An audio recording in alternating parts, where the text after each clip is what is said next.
tu as déjà vécu ce moment. Une conversation qui commence, normalement, peut-être un malentendu, peut-être une remarque qui a mal atterri, peut-être quelque chose de plus profond, et à un moment précis dans cet échange, tu regardes la personne en face de toi. Et quelque chose a changé dans ses yeux, pas de la colère, pas des larmes, pas une explosion, juste un retrait. Ses réponses deviennent plus courtes, ses yeux regardent ailleurs plus souvent. Son corps se tourne légèrement vers l'intérieur comme s'il essayait de se replier sur lui-même. Et la conversation continue, les mots s'échangent encore, mais quelque chose de fondamental a changé.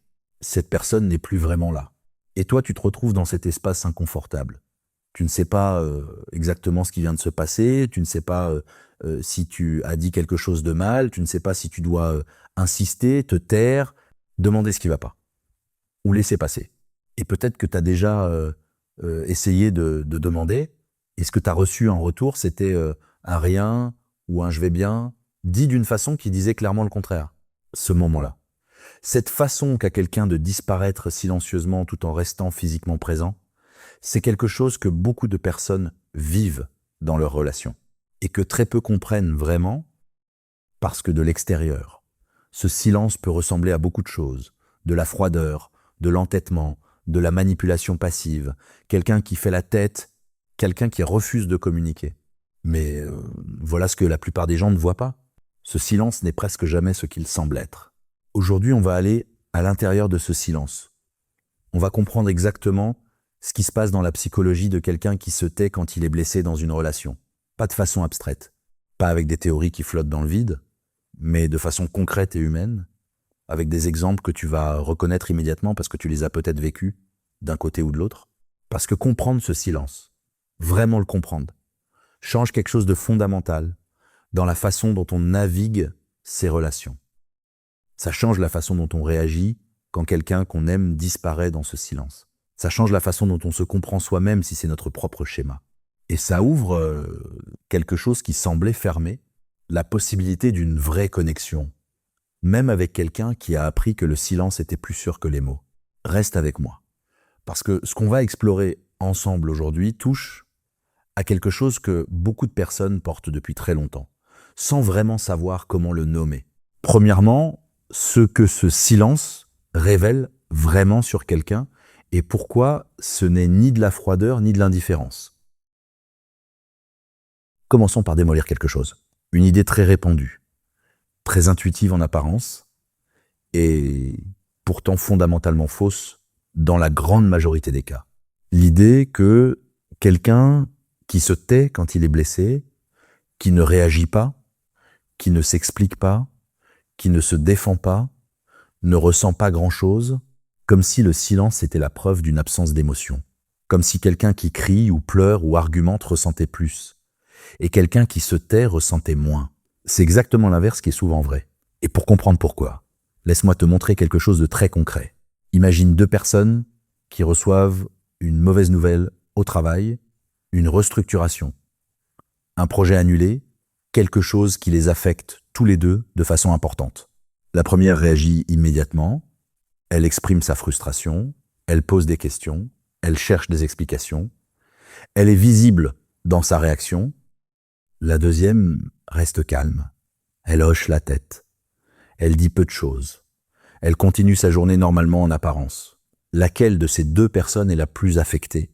On serait tenté de dire la première, parce que sa réaction est visible, parce que elle communique quelque chose qu'on peut observer, mais la réalité c'est qu'on ne sait pas.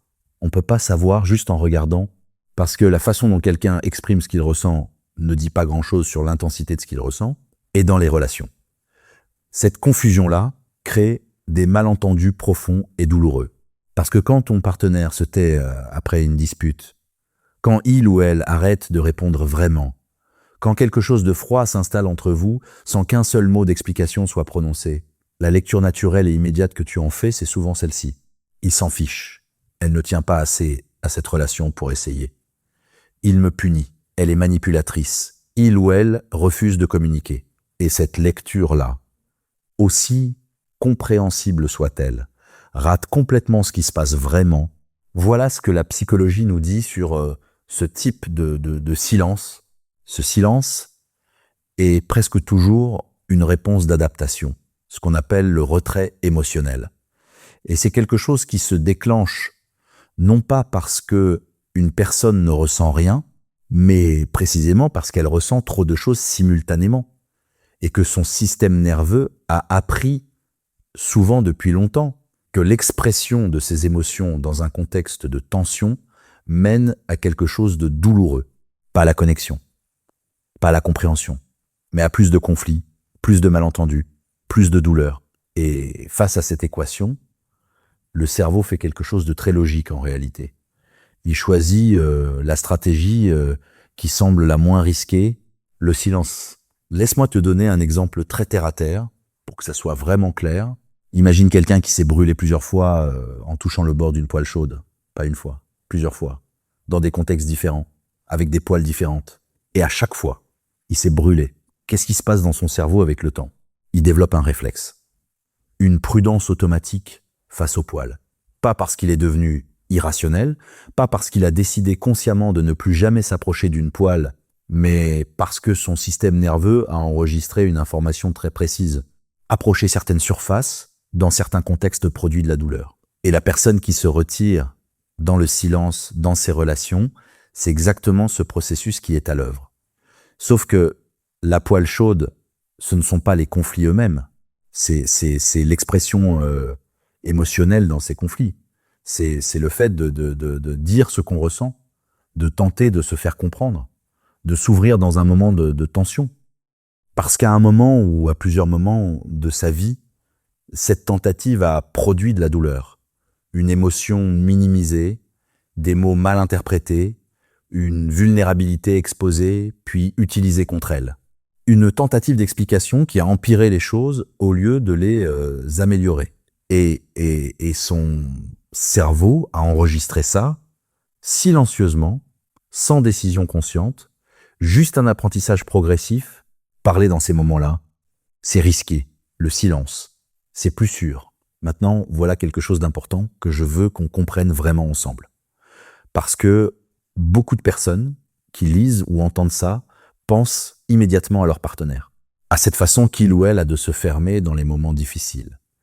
Et elles se disent « oui, je comprends d'où ça vient », mais ça ne rend pas les choses moins frustrantes pour moi. Et cette réaction est absolument légitime. Parce que vivre avec quelqu'un qui se retire dans le silence quand quelque chose ne va pas, c'est une expérience très particulière et très difficile. Tu parles à quelqu'un qui est là physiquement, mais qui semble être ailleurs émotionnellement. Tu essaies de comprendre ce qui se passe et tu te heurtes à un mur. Tu te demandes si tu as fait quelque chose de mal, si la relation va bien, si cette personne tient encore à toi. Et cette incertitude-là, cette impossibilité de lire ce qui se passe de l'autre côté du silence peut être épuisante, douloureuse et progressivement destructrice pour la relation. Mais voilà ce qui change quand on comprend vraiment d'où vient ce silence. On arrête de l'interpréter comme un rejet, comme une attaque, comme une forme de manipulation passive. Et on commence à le voir pour ce qu'il est dans la grande majorité des cas.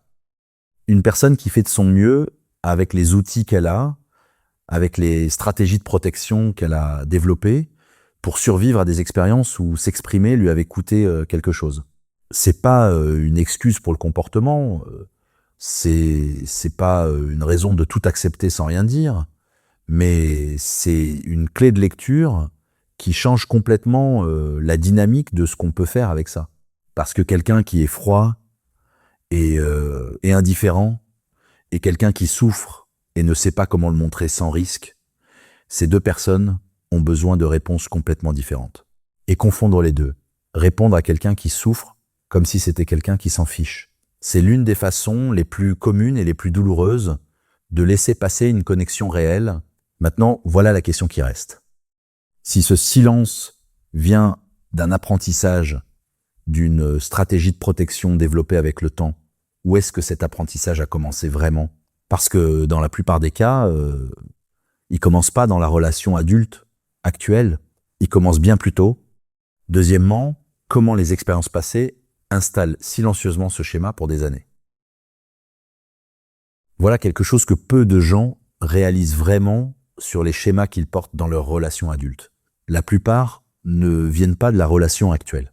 Ils viennent de bien avant, de conversations qui ont eu lieu dans d'autres pièces, avec d'autres personnes, à des moments où on était beaucoup plus vulnérable qu'aujourd'hui, et où les leçons apprises sur ce qu'il est sûr ou dangereux d'exprimer se sont gravées profondément sans qu'on le décide consciemment, sans qu'on s'en rende vraiment compte. Laisse-moi te montrer comment ce processus fonctionne concrètement. Imagine un enfant de 7 ou 8 ans. Il rentre de l'école un soir. Quelque chose de difficile s'est passé dans sa journée. Un ami l'a exclu. Un professeur l'a humilié devant la classe. Quelque chose qui l'a blessé vraiment, et il va vers les personnes les plus proches de lui pour partager ça. Et là, selon la réponse qu'il reçoit, quelque chose se grave dans son système nerveux.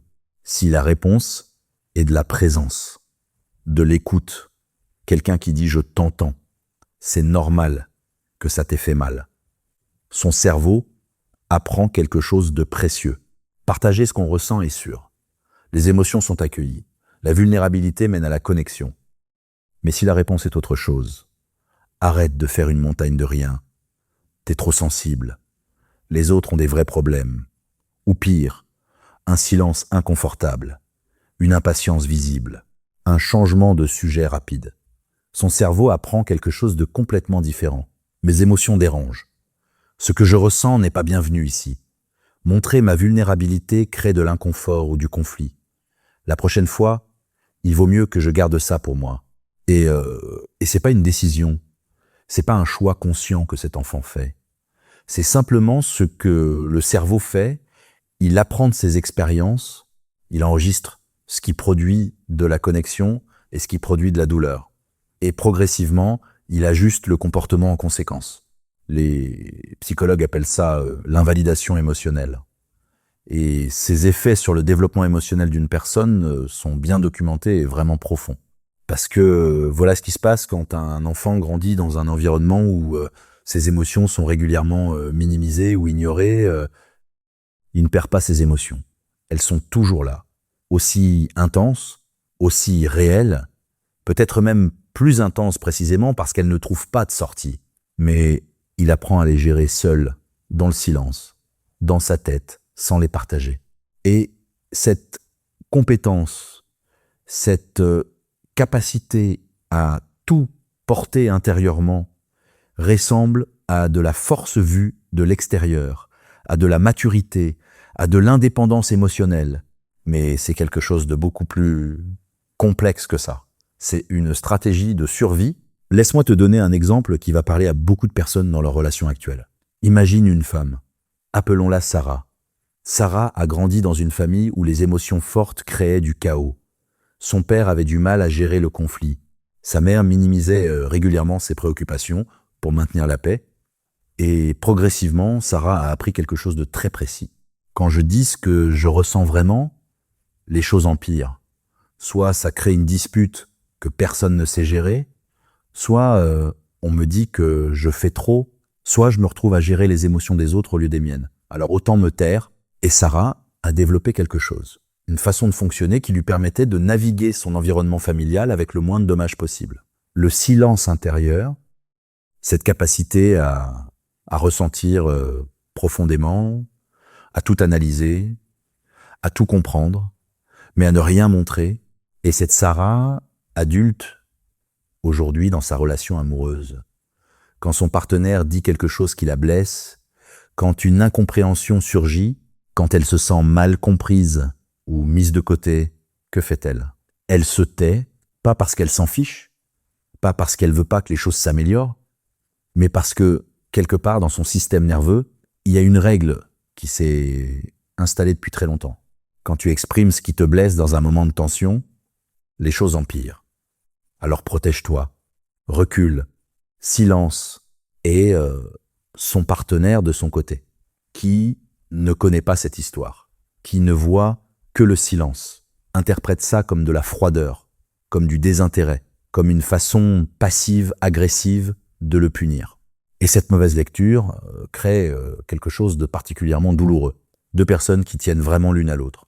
et qui s'éloignent progressivement à cause d'un schéma que ni l'une ni l'autre ne comprend vraiment. Maintenant, voilà quelque chose que je veux qu'on examine de façon encore plus précise. Parce que ce schéma ne vient pas seulement de l'enfance, il peut aussi se former ou se renforcer dans les relations adultes elles-mêmes.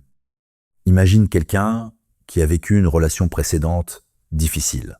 Une relation où s'exprimer menait régulièrement à des disputes qui s'envenimaient. Ou dire « je suis blessé » produisait une défensive immédiate ou une contre-attaque, où la vulnérabilité était parfois utilisée contre soi dans les moments de conflit, dans ce contexte.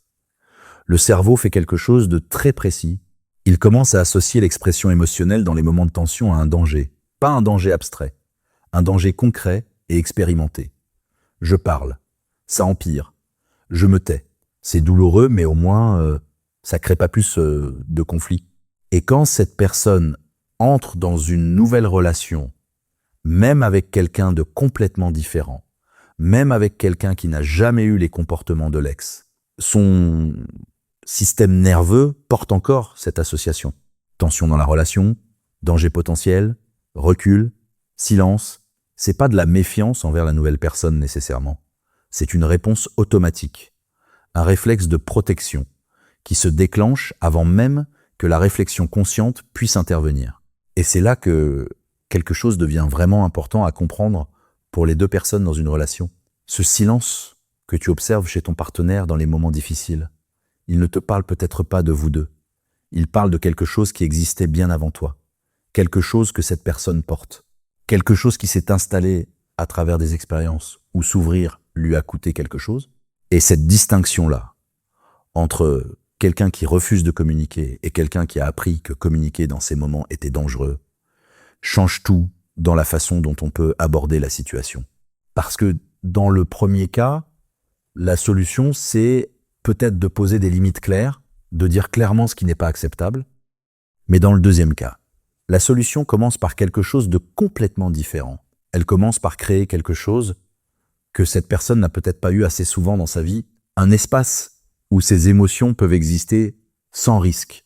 Mais avant d'arriver à cette question de solution, il y a quelque chose qu'on n'a pas encore vraiment exploré, quelque chose qui est peut-être la clé pour comprendre vraiment ce schéma de l'intérieur, ce qui se passe réellement dans la tête de quelqu'un pendant qu'il se tait, parce que, contrairement à ce que le silence suggère de l'extérieur, c'est pas du vide, c'est tout le contraire. Troisièmement, ce qui se passe vraiment dans leur tête pendant qu'ils se taisent,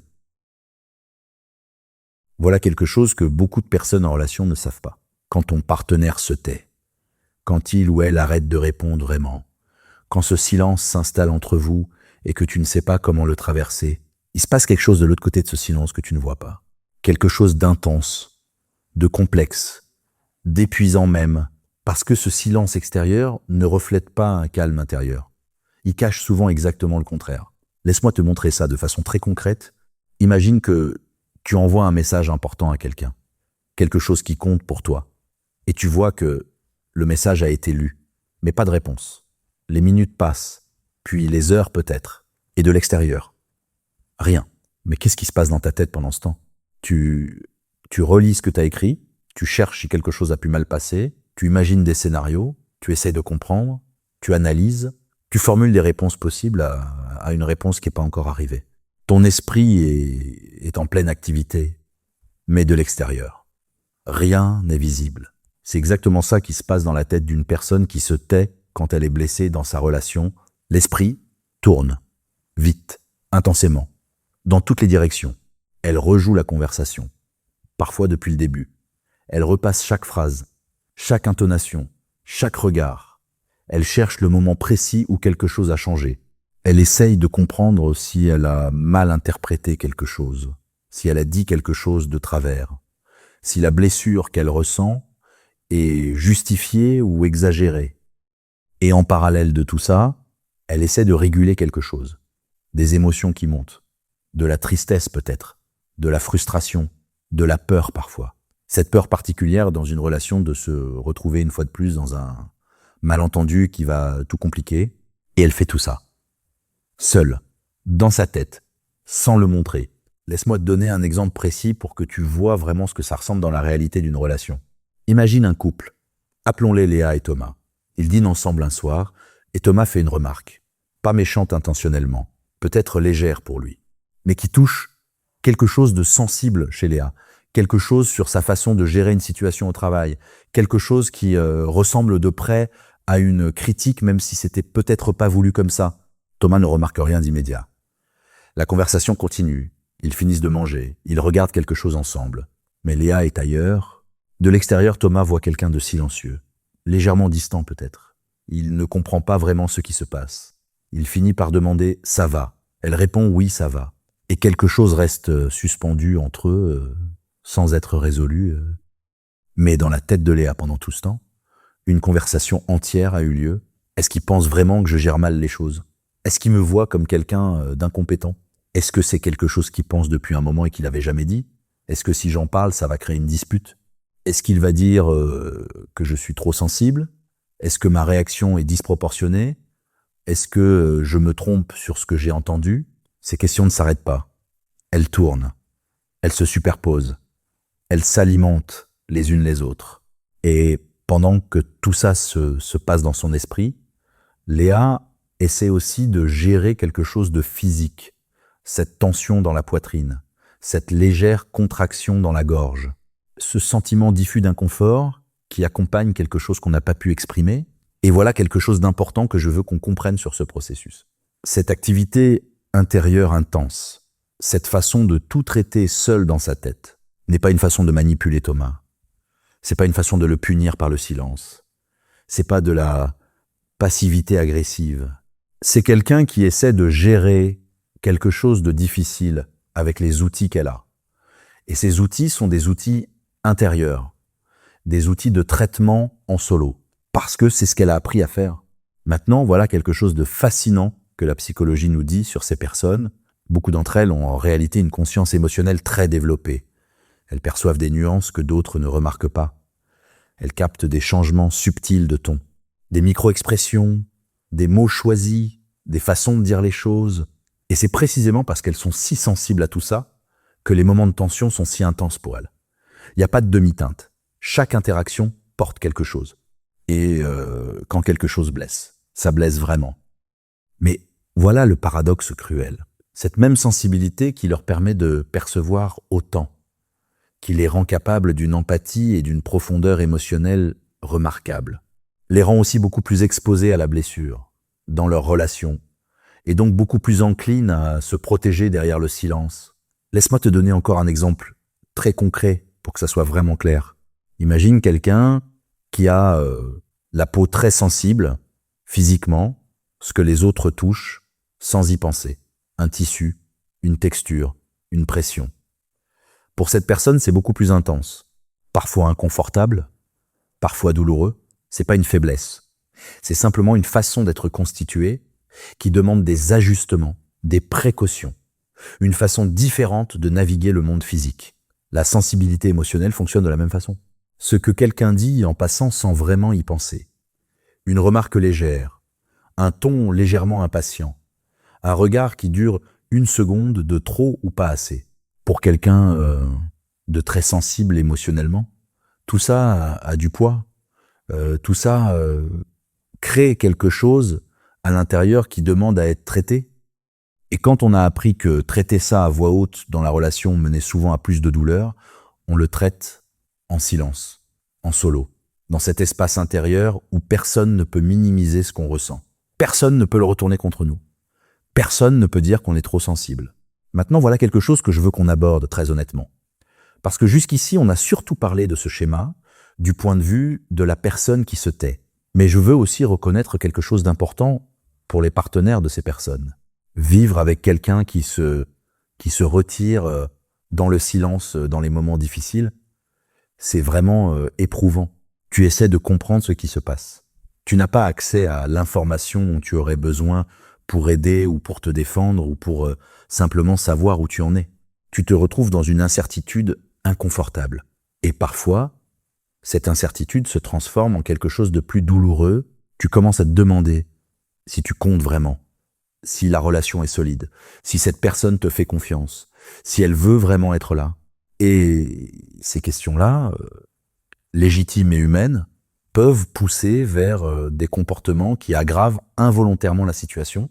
Plus tu insistes pour avoir une réponse, plus tu pousses pour que la personne s'explique, plus tu exprimes ta frustration face à son silence, plus son système nerveux interprète ça comme une confirmation de ce qu'il craignait. Parler dans ces moments-là est dangereux. Il vaut mieux se taire encore plus profondément et les deux personnes se retrouvent prises dans quelque chose, un cercle où l'une cherche la connexion en poussant et l'autre se protège en reculant. Et plus l'une pousse, plus l'autre recule. Et plus l'autre recule, plus l'une pousse ce cercle. Beaucoup de couples le connaissent et il est épuisant pour les deux. Mais comprendre ce qui se passe vraiment à l'intérieur du silence. Comprendre que c'est pas du vide, mais une intense activité de traitement. Comprendre que c'est pas du désintérêt, mais souvent un débordement émotionnel géré en solo. Ça change quelque chose dans la façon dont on peut répondre à ce moment. Au lieu de pousser pour une réponse immédiate, au lieu d'interpréter le silence comme une attaque, on peut faire quelque chose de différent, quelque chose de plus difficile dans l'immédiateté, mais de beaucoup plus efficace sur la durée. On peut créer de l'espace. Mais avant de parler de ça, il y a quelque chose qu'on n'a pas encore exploré. Quelque chose qui explique pourquoi même quand une personne veut parler, même quand elle a identifié ce qu'elle ressent, même quand elle a formulé dans sa tête exactement ce qu'elle voudrait dire, les mots ne sortent pas. Quatrièmement, pourquoi le corps bloque les mots au moment précis où la conversation en aurait le plus besoin? Voilà quelque chose qui déconcerte beaucoup de personnes, y compris celles qui vivent ce schéma elles-mêmes. C'est pas juste que les mots ne viennent pas facilement dans les moments de tension dans une relation, c'est que parfois, même quand les mots sont là, même quand la pensée est claire, même quand une partie de toi sait exactement ce que tu veux dire et comment le dire, quelque chose bloque, la gorge se serre. La poitrine devient lourde. L'esprit qui était si actif une seconde avant semble soudainement se vider et les mots qui étaient là, quelque part entre la pensée et la bouche, restent coincés et de l'extérieur. Pour le partenaire qui attend une réponse, qui cherche une explication, qui veut juste comprendre ce qui se passe, ce blocage ressemble à du refus, à de l'entêtement, à quelqu'un qui pourrait parler mais qui choisit de ne pas le faire. Mais c'est presque jamais un choix.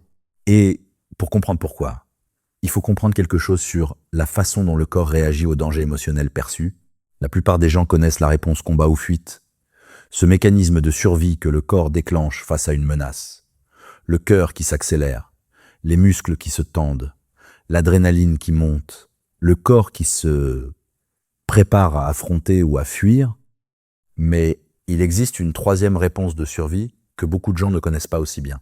Le figement, c'est ce qui se passe quand le cerveau évalue une situation comme menaçante, mais estime que ni le combat ni la fuite ne sont des options viables. Dans ce cas, le système nerveux fait quelque chose d'autre. Il met le corps en pause, il ralentit l'action expressive. Les muscles se figent. La parole ralentit ou s'arrête. L'esprit peut devenir soit étrangement vide, soit au contraire submergé par trop de pensées simultanées. Et le corps se ferme. Comme un animal qui se fait le mort face à un prédateur. Une réponse primitive de protection. Et dans le contexte d'une relation, quand quelqu'un a appris que les moments de tension émotionnelle peuvent mener à être jugé, mal compris, blessé ou rejeté, son système nerveux peut commencer à traiter ces moments comme un danger. Pas un danger physique, mais un danger émotionnel. Et pour le système nerveux, la différence n'est pas toujours si grande que ça. Laisse-moi te montrer comment ça ressemble concrètement dans une relation. Imagine Marc et Julie, ils sont ensemble depuis 2 ans, et ils ont un schéma qui se répète. Quand quelque chose ne va pas entre eux, Julie peut sentir les mots se former dans sa tête. Elle sait ce qu'elle ressent, elle sait ce qu'elle voudrait dire.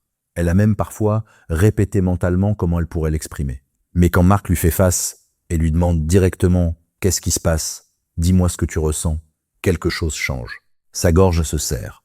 Ses pensées qui étaient si ordonnées une seconde avant deviennent soudainement floues. Elle ouvre la bouche. Et rien de ce qu'elle avait préparé ne sort de la façon dont elle l'avait prévu. Ou parfois rien ne sort du tout.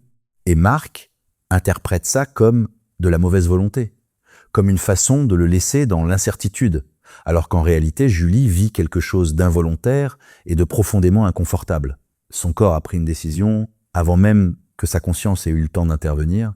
Et voilà pourquoi ça se produit avec une précision particulière dans les relations intimes.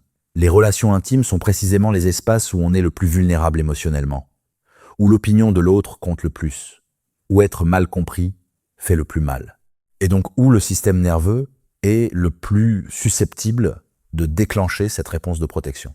Et c'est une ironie douloureuse, les moments dans une relation où la communication serait le plus nécessaire, les moments de tension, de conflit, de blessure, sont précisément les moments où le corps rend cette communication le plus difficile pour certaines personnes. Laisse-moi te donner encore un exemple très concret pour illustrer ça différemment. Imagine quelqu'un qui a peur du vide, une vraie peur, pas une préférence, une peur physiologique et automatique. Et maintenant, imagine-le debout au bord d'un trottoir, quelques centimètres de hauteur. Rien de dangereux, objectivement. Mais s'il regarde vers le bas, son corps peut quand même déclencher quelque chose, une légère tension, un recul instinctif. Pas parce que la situation est objectivement dangereuse, mais parce que son système nerveux a associé la hauteur et le vide à quelque chose qui mérite une réponse de protection. Et tu peux lui expliquer rationnellement que ce trottoir est à 2 centimètres du sol, que c'est parfaitement sûr, que rien de grave ne peut arriver, son corps peut quand même réagir, parce que les réponses du système nerveux ne sont pas régies par la logique, elles sont régies par les associations apprises. C'est exactement ce qui se passe pour quelqu'un dont le système nerveux a appris que s'exprimer émotionnellement dans les moments de tension mène à de la douleur.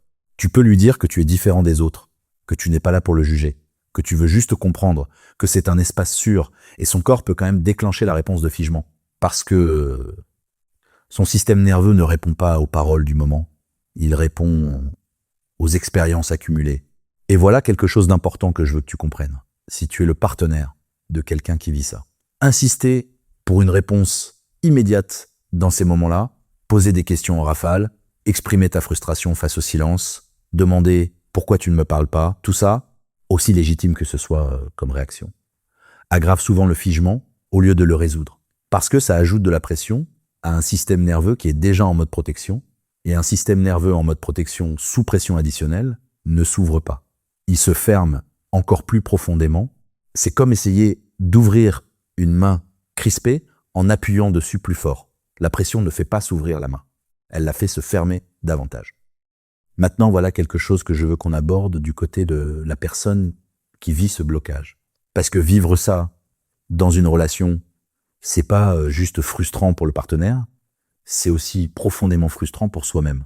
Tu sais ce que tu ressens, tu as les mots dans ta tête, et tu peux pas les faire sortir au moment où ça compte, et après, quand la tension est retombée, quand le moment est passé, tout revient, tu pourrais parler pendant des heures, tu pourrais expliquer chaque nuance de ce que tu ressentais, tu pourrais formuler exactement ce que tu aurais voulu dire, mais le moment est passé.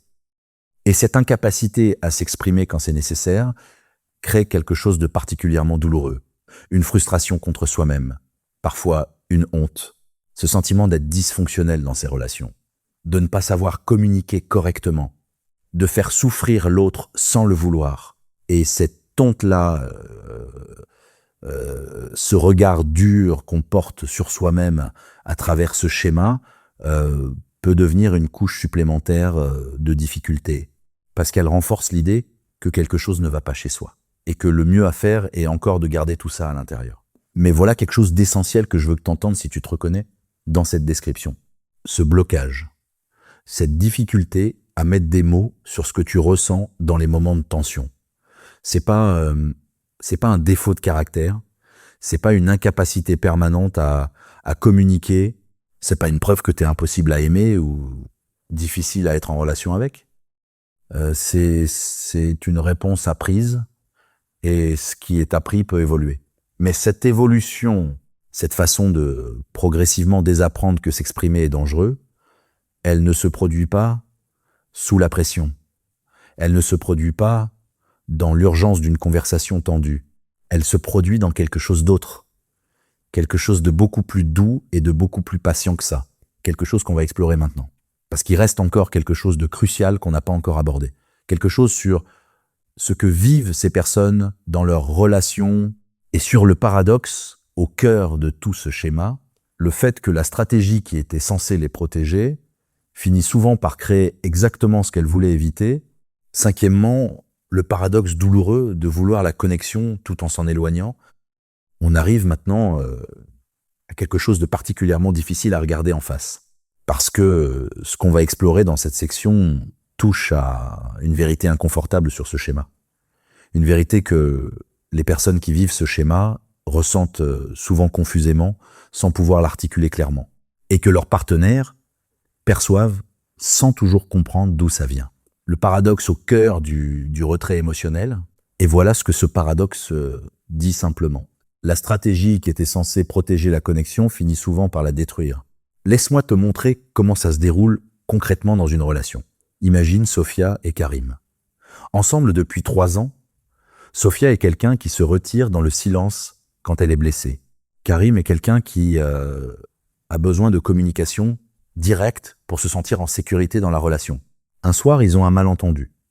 Quelque chose de petit en apparence. Karim a annulé des plans au dernier moment, pour une raison valable, mais d'une façon qui a touché quelque chose de sensible chez Sophia. Quelque chose autour du sentiment de ne pas être une priorité. Sophia ressent ça, vraiment, profondément. Elle a les mots dans sa tête. Elle sait ce qu'elle voudrait dire, mais quelque chose se ferme en elle. Son système nerveux déclenche ce réflexe de protection qu'on a exploré dans la section précédente. Elle se tait. Elle dit que ça va. Elle change de sujet. Et de son côté, de l'intérieur, elle espère quelque chose de très précis. Elle espère que Karim va remarquer, qu'il va sentir que quelque chose ne va pas, qu'il va s'approcher avec douceur, qu'il va créer l'espace dans lequel elle pourrait enfin s'ouvrir sans risque. Elle ne le dit pas, elle ne peut pas le dire, mais quelque part elle attend ça. Et Karim, de son côté, il voit le silence, il interprète le ça va comme une réponse honnête, ou il sent que quelque chose ne va pas, mais il ne sait pas comment entrer dans ce silence sans le rendre pire. Alors il laisse passer. Et Sophia reste avec quelque chose de non dit, non résolu, non entendu. Et progressivement, conversation après conversation, malentendu après malentendu, où ce schéma se répète. Quelque chose se dépose en elle. Ce sentiment d'être seul dans la relation, pas parce que Karim est indifférent, pas parce qu'il ne tient pas à elle, mais parce que la distance qu'elle a créée pour se protéger est devenue une barrière entre eux. Et cette barrière maintenant empêche exactement ce dont elle avait besoin, d'être vraiment vue et comprise dans la relation. Laisse-moi te donner une image très simple pour que ce paradoxe soit vraiment clair. Imagine quelqu'un qui a froid, vraiment froid, et qui enfile un manteau très épais pour se protéger du froid. Au début, ça marche. Il ne gèle plus, il est protégé. Le manteau fait son travail. Mais après un moment, ce même manteau qui le protégeait du froid l'empêche aussi de sentir la chaleur. Quand quelqu'un s'approche avec quelque chose de chaud, quand quelqu'un veut lui transmettre sa chaleur, le manteau est là, entre eux, et notre personnage reste à l'abri du froid, mais aussi à l'abri de la chaleur. C'est exactement ce que fait le silence de protection dans une relation. Il protège d'une blessure potentielle, mais il empêche aussi d'accéder à ce qu'on cherche vraiment. La connexion, la compréhension, le sentiment d'être vraiment vu par quelqu'un qui compte. Et voilà maintenant la partie la plus douloureuse de tout ce paradoxe. Les personnes qui vivent ce schéma le savent souvent, pas toujours de façon articulée, pas toujours avec ces mots-là, mais elles ressentent quelque chose, une insatisfaction diffuse. Ce sentiment d'être proche de quelqu'un sans vraiment l'être, d'être dans une relation sans vraiment y être pleinement, et parfois, dans les moments de grande honnêteté avec soi-même, elles voient clairement le rôle qu'elles jouent dans la création de cette distance. Elles savent qu'elles n'ont pas dit ce qu'elles ressentaient. Elles savent que leur partenaire ne peut pas deviner ce qu'elles taisent. Elles savent que le silence qu'elles ont choisi pour se protéger a aussi fermé quelque chose. Et cette connaissance, cette conscience de sa propre part dans le problème peut créer quelque chose de particulièrement difficile. La honte, cette façon de se regarder dans ses relations et de se dire « je fais les choses de travers, je ne sais pas communiquer correctement, je blesse les gens que j'aime sans le vouloir », quelque chose ne fonctionne pas bien en moi. Et cette honte-là, ironiquement, renforce encore le schéma. Parce que quelqu'un qui a honte de sa façon de fonctionner émotionnellement, qui pense que son monde intérieur est trop compliqué ou trop intense ou pas correct, va avoir encore plus de mal à l'exposer, va encore plus vouloir le garder à l'intérieur, va encore plus se taire et le cercle se referme. Maintenant, voilà quelque chose d'important que je veux aborder du côté des partenaires de ces personnes. Parce qu'être avec quelqu'un qui se retire dans le silence, qui ne te dit pas ce qui ne va pas, qui te laisse naviguer dans le brouillard de ce qu'il ou elle ressent, c'est pas juste difficile. Ça peut aussi déclencher quelque chose de profond en toi. Une insécurité dans la relation, ce sentiment de ne jamais vraiment savoir où tu en es, de marcher sur des œufs parfois, de te demander si tu as fait quelque chose de mal chaque fois que le silence s'installe, de te sentir exclu d'un monde intérieur auquel tu n'as pas accès, et cette insécurité peut progressivement changer quelque chose dans ta façon d'être dans la relation.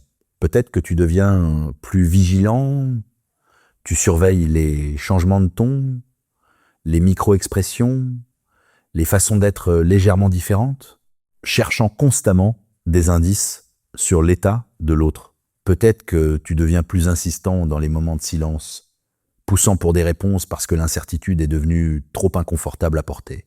Ou peut-être que tu commences à te retirer toi aussi, à investir moins émotionnellement, à te protéger d'une connexion qui semble à sens unique. Et voilà comment deux personnes qui tiennent vraiment l'une à l'autre, qui ont les meilleures intentions, qui voudraient que la relation fonctionne vraiment bien, peuvent se retrouver dans une dynamique de plus en plus froide et de plus en plus distante, sans que ni l'une ni l'autre ne comprennent exactement comment elles en sont arrivées là, parce que le paradoxe ne touche pas seulement la personne qui se tait, il touche aussi la personne qui se retrouve face à ce silence.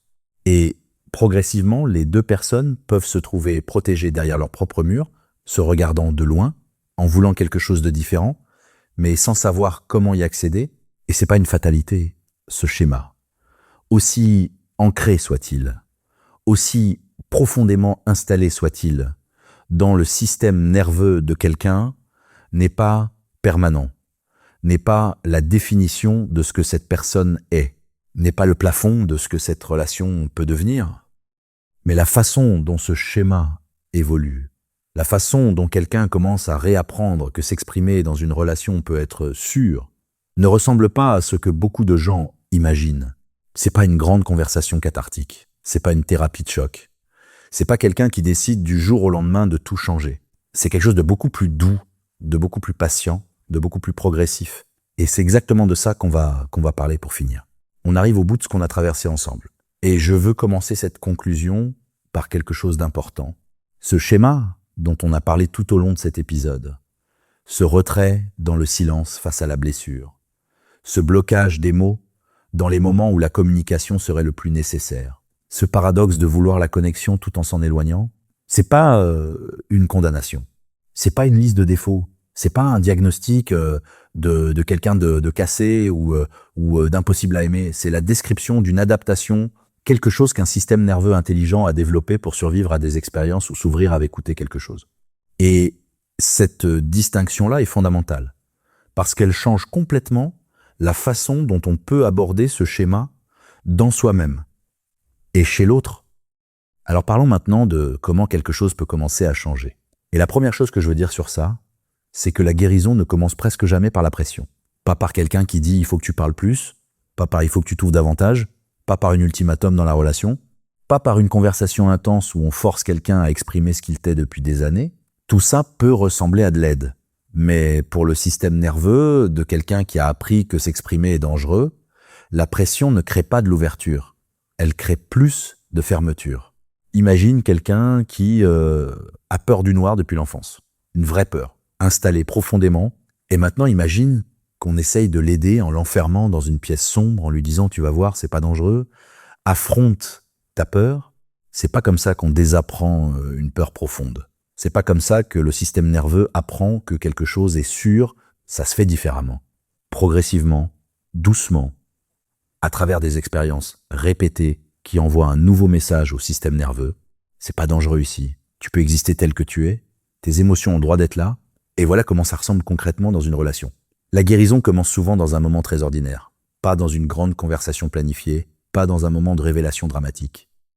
Peut-être que c'est un soir ordinaire, quelque chose a mal tourné dans la journée, et au lieu de la question habituelle, ça va lancer en passant, le partenaire s'assoit. Vraiment. Il regarde la personne, et il dit quelque chose comme ça a l'air d'avoir été une journée difficile, prends le temps que tu veux, je suis là, et il n'insiste pas. Il n'attend pas une réponse immédiate. Il crée juste de l'espace, de la présence, sans agenda. Et peut-être que la personne ne dit rien ce soir-là. Peut-être que le silence continue encore un peu. Mais quelque chose a changé dans ce silence. Il n'est plus un silence défensif. Il est devenu quelque chose de légèrement différent. Un silence dans lequel quelqu'un commence à sentir qu'il n'est pas obligé de se défendre. Et la prochaine fois, peut-être qu'une phrase sort, une seule, courte, maladroite, peut-être, mais réelle. Et si cette phrase est accueillie avec patience, sans critique, sans interruption, sans cette réaction défensive que le système nerveux redoutait, quelque chose de petit mais de précieux se produit. Le système nerveux apprend une nouvelle information. Ici, c'est peut-être sûr. Et cette information, répétée suffisamment de fois, dans suffisamment de moments ordinaires, commence à créer quelque chose de nouveau dans la psychologie de cette personne. Une confiance naissante, fragile au début, mais réelle. Laisse-moi te donner un exemple concret pour que ça soit vraiment tangible. Imagine un chat qui a été maltraité avant d'être adopté par une nouvelle famille. Ce chat a peur. Il se cache sous les meubles. Il fuit quand on s'approche trop vite. Il ne mange que quand personne ne regarde. La famille pourrait essayer de le forcer à sortir, de le saisir pour lui montrer qu'il n'a rien à craindre, de le mettre dans des situations qui prouvent que c'est sûr maintenant. Mais ça marche pas comme ça. Ce qui marche, c'est la patience. C'est s'asseoir par terre à distance, sans chercher à attraper, sans imposer le contact. Laisser le chat s'approcher à son propre rythme. Un jour, il s'approche de quelques centimètres. Le lendemain, il reste 1 minute de plus avant de repartir se cacher. La semaine suivante, il mange pendant que quelqu'un est dans la pièce. Personne n'a forcé quoi que ce soit.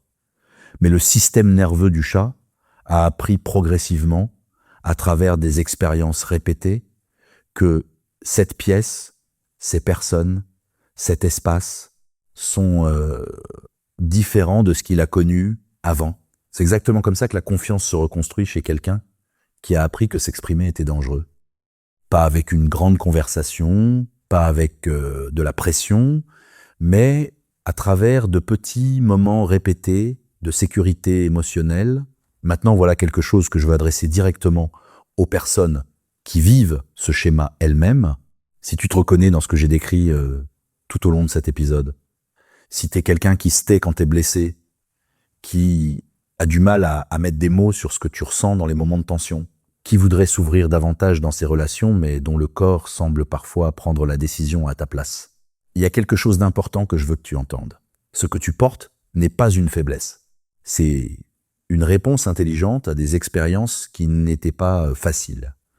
Ton système nerveux a fait ce qu'il pensait devoir faire pour te protéger. Et pendant un moment. Peut-être pendant longtemps. Cette stratégie t'a aidé à traverser des situations difficiles, mais peut-être que aujourd'hui, dans la relation où tu es, avec la personne en face de toi, cette stratégie coûte quelque chose. Elle te prive d'une connexion que tu veux vraiment, d'une intimité que tu cherches, d'une façon d'être vu et compris qui te manque. Et voilà ce que je veux que tu saches sur le changement.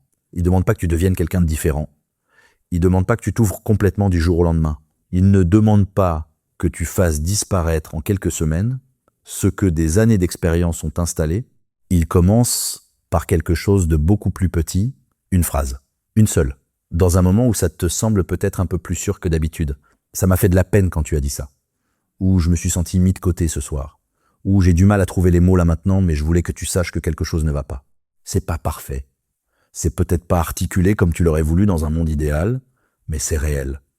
Et c'est un pas, et chaque fois que ce pas est accueilli avec patience, chaque fois que cette vulnérabilité n'est pas utilisée contre toi, chaque fois que tu survives à l'exposition de quelque chose de vrai sans que ça crée le désastre que ton système nerveux redoutait, quelque chose se modifie progressivement dans ton intérieur. La leçon ancienne qui disait parler est dangereux commence à être contredite par une expérience nouvelle. Parler ici, avec cette personne, dans ce moment, ça a été OK. Et pour les partenaires de ces personnes, pour ceux et celles qui se retrouvent souvent face à ce silence et qui ne savent pas comment y répondre, voilà peut-être la chose la plus utile que je puisse te dire. Tu peux pas forcer l'ouverture, mais tu peux créer les conditions dans lesquelles elle devient possible. Ça ressemble à de la présence sans pression, à de la patience sans passivité, à poser une question et accepter vraiment que la réponse prenne du temps. À recevoir une demi-phrase avec autant de soin que si c'était une longue confession, à ne pas punir le silence, mais à continuer à montrer que tu es là, même dans ce silence. C'est pas facile. Ça demande quelque chose. Ça demande de mettre de côté ta propre frustration parfois, ta propre insécurité parfois, ton propre besoin de résoudre les choses rapidement. Mais ce que ça construit progressivement, cette sécurité émotionnelle qui se développe à travers de petits moments répétés, est peut-être la chose la plus précieuse qu'une relation puisse offrir à quelqu'un qui a appris à se protéger derrière le silence. La preuve vivante que s'exprimer n'est pas toujours dangereux, que parfois, avec la bonne personne, dans le bon espace, les mots peuvent sortir et rester entiers.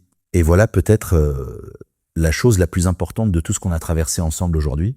Le silence n'a jamais été le but. C'est jamais ce que ces personnes ont voulu pour elles-mêmes, dans leurs relations les plus profondes, dans ces moments de solitude où on est honnête avec soi-même, ce qu'elles voulaient vraiment, ce qu'elles veulent toujours. C'est ce que tout le monde veut. Être vu, être entendu, être compris, sans avoir à se défendre de ce qu'on ressent. Le silence était juste la façon qu'elles avaient trouvée de se protéger en attendant de trouver un endroit où ça serait enfin possible. Et peut-être que cet endroit, c'est la relation dans laquelle elles sont en ce moment. Peut-être qu'il suffit de le construire ensemble, lentement, patiemment, un petit moment de sécurité à la fois.